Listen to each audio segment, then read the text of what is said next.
John Airy here with Articulation Times, your source for action figure news, with a figure review for you today of Beachhead from the Pursuit of Cobra line. Let's open them up.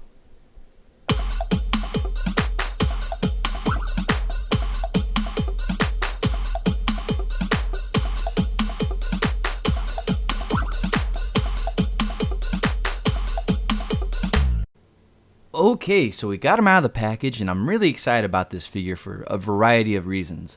One, he comes with a ton of weapons. Let's kind of go through those real quick.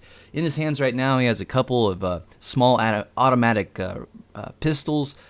Those are pretty cool. Let's also take a look at this shotgun he has, this automatic shotgun. The guns are kind of hit and miss as far as how well they fit into his hand. That one fits fairly well, and I really like the design of that automatic shotgun. He has this assault rifle. This one's a little cumbersome because the handle is about halfway through the gun there, and so this stock just really fits pretty tight into his shoulder, so you can't move it too much the other direction or it'll snap out of his hand. And then he has this rifle as well, although the handle's a little small on it, so it doesn't fit all that great into his hand. Big deal. He comes with so many other good guns. It's not really a big deal if one or two doesn't fit just right in his hand. Then he has this small pistol, which is nice too. I wish there was a holster somewhere on his person that we could keep the pistol, but oh well. Big deal. He also, something that's really interesting, and maybe someone can illuminate me on this, he has two sheaths, one here on his front, one here on his back, and one knife, which is kind of strange why you would make two sheaths and only include one knife. So did I get shorted here? What's the deal? Two openings, one knife, that's just kind of strange. Someone who's already bought Beachhead, let me know if you got just one knife as well. That's something that'd be interesting. He also has this really cool looking gas mask. We're going to get a closer look on this because I think this is a pretty interesting accessory. It's a pretty cool gas mask. It's a little bit different than the one that you'll see with the Alley Viper in that it has this large cylinder thing right here, and it kind of impedes the head, the articulation on the head. You can't really move it very well towards this way because he has this sheath here and it gets in the way of this big cylinder. So the design of it's kind of interesting. It looks kind of frightening actually, but when it's put into practice, it's a little awkward. I like it if you're posing them, but if you're playing with them, it's a little bit cumbersome.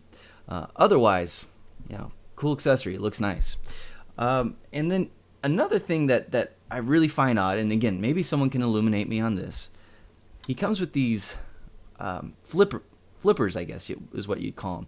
I like to think of them as sort of like a high-tech dinosaur foot, and they just fit into the peg holes on his feet.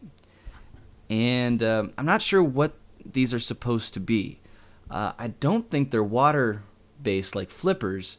And this is an urban assault themed action figure, so I'm not quite sure what these things are supposed to be. So if someone can tell me, please let me know. I think somehow they're connected with this little piece of technology here that has a wire that pegs into a little place right above his ankle, but the wire doesn't stay very well, and it's kind of annoying.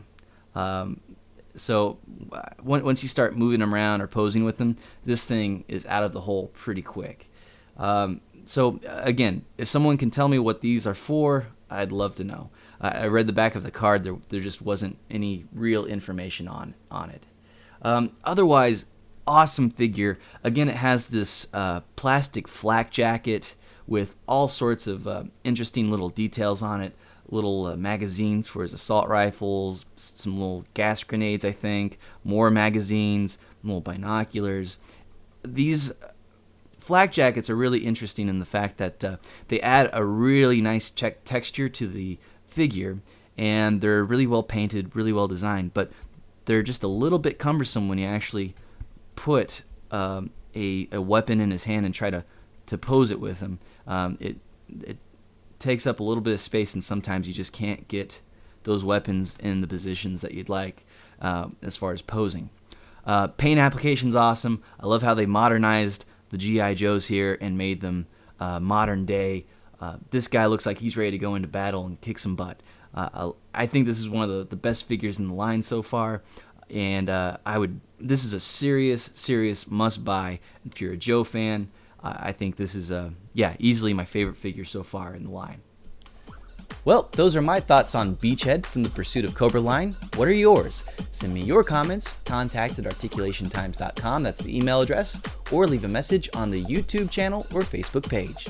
For Articulation Times, I'm John Airy. Keep collecting.